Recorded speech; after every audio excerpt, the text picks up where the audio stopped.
What's the word, y'all? If you're watching this video, you probably skipped class, got left on scene, or got ignored by this really cute girl in your class who's probably a 5, but you know, in your head she's like a 8. You've probably seen so many doujins more times than you can actually count, but life keeps on moving.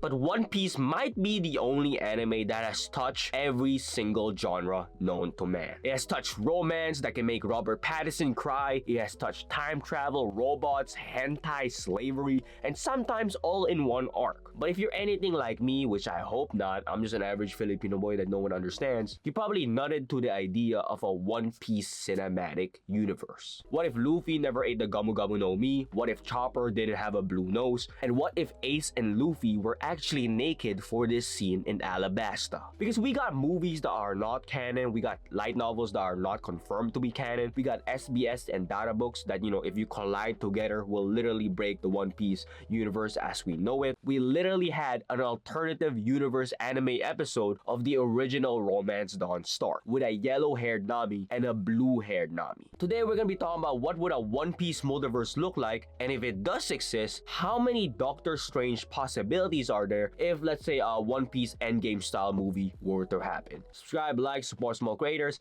and fuck Jack. Before we go head first into this gangbang, let's try to do some division of labor here by, you know, splitting them and, you know, giving some roles. I want to split this video into 5 different branches: the One Piece one-shots, the One Piece light novels, the One Piece live action, the One Piece video games, and the One Piece movies. Let's start with the first one, the One Piece one-shots. One Piece before the fame, before the money, before all these voice century shenanigans, it was one horny teenager. But first, what is a one-shot? One-shots are basically one-chapter pilot episodes that you pitch to your producers for your project to be greenlighted. So before One Piece ever became a thing, Oda was like writing one-shots after one-shots after one-shots. So one-shots are basically your favorite manga's foundational root. They're like the pre-cum of your favorite series. You can probably name any established manga creator and they will probably tell you they made hundreds or even thousands of one-shots before their project ever, you know, officially published. But for Rent a Girlfriend's case, you know, the idea was so like once in a lifetime thing that he only did one. Actually, like, look it up, bro. Because the idea of an anime series or like a manga series that you renting a girlfriend, like, that's like outside the box, you know? If you know, you know. This brings me to One Piece first and second universe. Romance Dawn version 1 and Romance Dawn version 2. Let's start with version 1, okay? Because in this universe, there's no Goldie Roger, no Pirate King. The rest of Luffy's backstory goes exactly the same way, you know? Shanks gives his hand, loses his arm, eats the Gamu Gamu no Mi, all that stuff. But instead of Luffy wanting to be king of the pirates, he only had one goal in mind, which is to become a peace main pirate. You know, you see back then, Oda's original draft of the series was that there was 2 types of pirates in this world: the peace main pirates who go out for adventure, and the Morganeer pirates who rule and pillage. This might be important, you know, later on in the series. Obviously, right now there's only one pirate, good, and the bad guys, you know, good, you know, people like the Straw Hats and Law, and the people like Kid and Blackbeard. So, you know, that's something to keep in mind because this is literally the first draft of One Piece. So maybe Oda will take some of it, put it here, you know? So in that universe, peace main pirates going around, you know, like, yo, what's up? And in that universe, Shanks was a peace main pirate who Luffy got directly inspired from. So Luffy's whole backstory stays the same, but now he wants to be a peace main pirate, maybe the greatest peace main pirate in all of the 7 seas. Except when it came to the Kobe and Alvida parallel. Because instead of Alvida, we got Galley, the captain of the Galley Pirates, who Luffy actually recruits later on in this chapter. And instead of Kobe, we have a blonde hair Nami. Her name is Silk, and Luffy actually also recruits her later on. So no Zoro, no Kobe, no Goldie Roger, no Pirate King objective. The original Straw Hats in this universe was Silk, Galley, and Luffy. And that's not even the craziest part, because in Romance Dawn version 2, Shanks never existed. Instead, he got replaced by Monkey D. Garp, who's also a pirate. That's right, ladies and gentlemen. One of One Piece's poster child almost never made it to the original story and was replaced by one of the worst written character in the original anime. Again, my opinion, but like, He's such a bad written character. Like, holy sh. Luffy's grandpa, who isn't exactly named, we just assume his name was Garp because come on, like, that's the only name. I'm not gonna call him Luffy's grandpa every time. Luffy's grandpa is a peace main pirate who actually encourages Luffy to go out for his dream. Again, Luffy still gets the Gamu Gamu no Mi, he gets his hat, his scar, all that stuff. But instead of Shanks, it was Luffy's grandpa. And instead of blondie Nami over here, we got a blue-haired Nami. And her name is Anne. So there's actually a universe out there where Luffy had a grandpa who was actually caring and encouraged him to go out for his dream. A pirate Garp, just thinking about that, okay? A world without Shanks, okay? And somehow there's the first mate is always somehow a version of Nami. Mihawk fans will be happy now Shanks is gone. I wonder what Sanji would think seeing 3 versions of Nami, okay? Would he feel every euphoria? I'll let that one sink in, okay? Water break.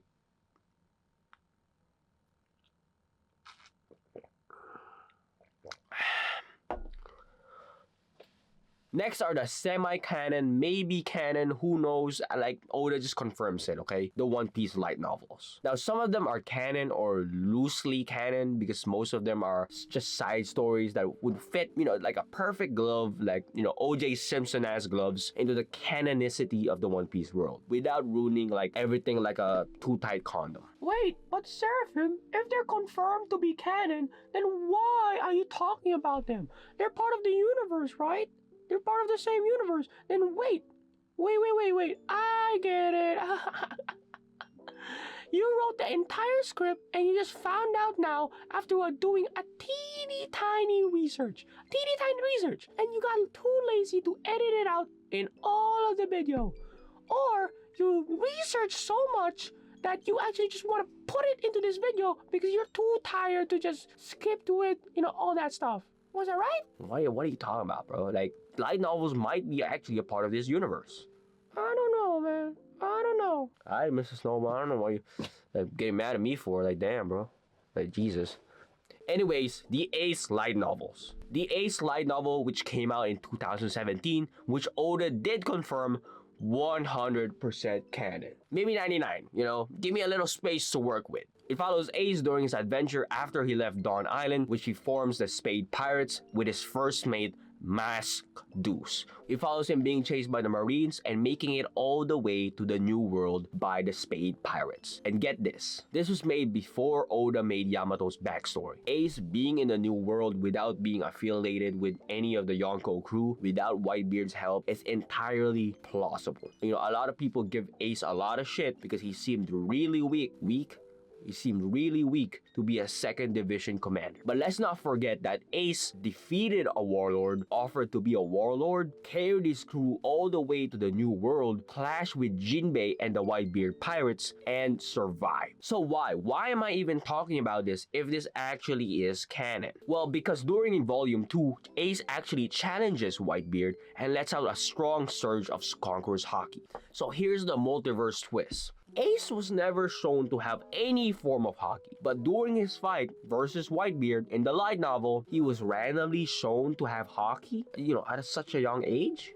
Explain that. In the anime or manga, he was never shown to have any form of haki. He was alluded to have haki, but it was never shown whatsoever. So what if Ace in that universe So what if Ace in that universe had haki, but Ace in our universe, who is also dead like a fucking donut, didn't because he was too weak, or maybe he didn't have control of it. Who knows? Maybe I'm just grasping at straws here. The other 3 light novels are the same. They feel like canon, but they're not canon, so maybe they're in like a branch timeline. But again, it doesn't matter because it doesn't affect the One Piece like continuity. So yeah, make it canon.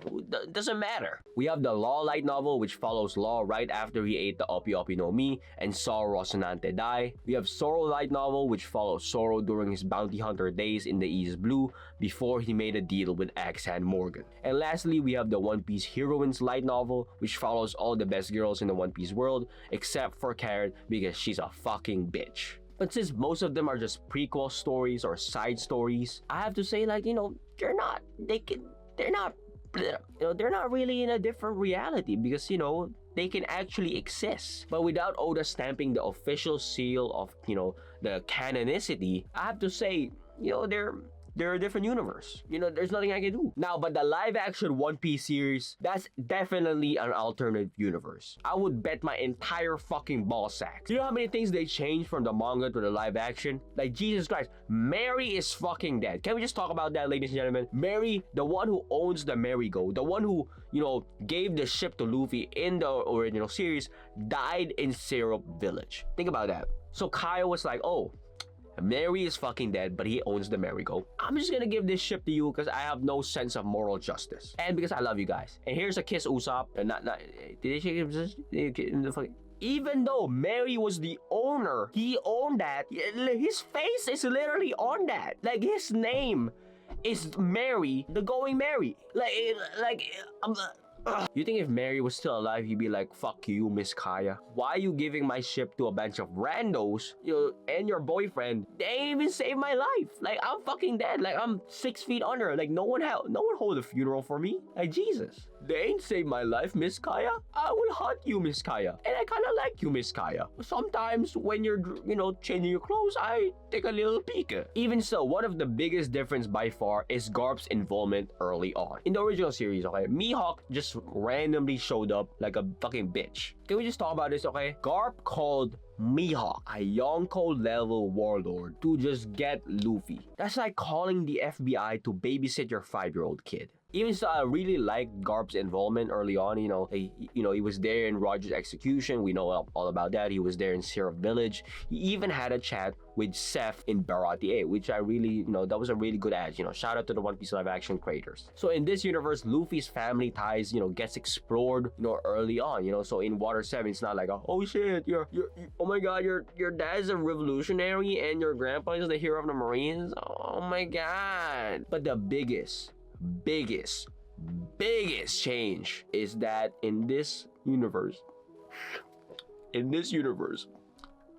Don Krieg, he might be fucking dead. He might be straight up fucking dead. He made a Star Wars death sound. He's fucking dead, man. In the original manga series, Don Krieg managed to get up. He was. In the original series, Don Krieg made it all the way to Pirate Island, which is in the new world, which is crazy to even say. Guys, ladies and gentlemen, if Don Krieg can make it all the way to the new world, big, beautiful, butt-naked bitches will fall out of the sky. I don't care.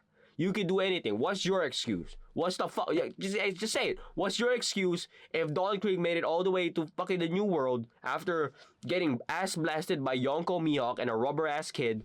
You know, he was ready to go to the Grand Line, and you know, but like they woke Mihawk up. What's your excuse? So in this live-action universe, man, there exists a Don Krieg-less world. It's a Don Krieg-less world after all. It's a Don Krieg world after all. That is a world I do not want to be in.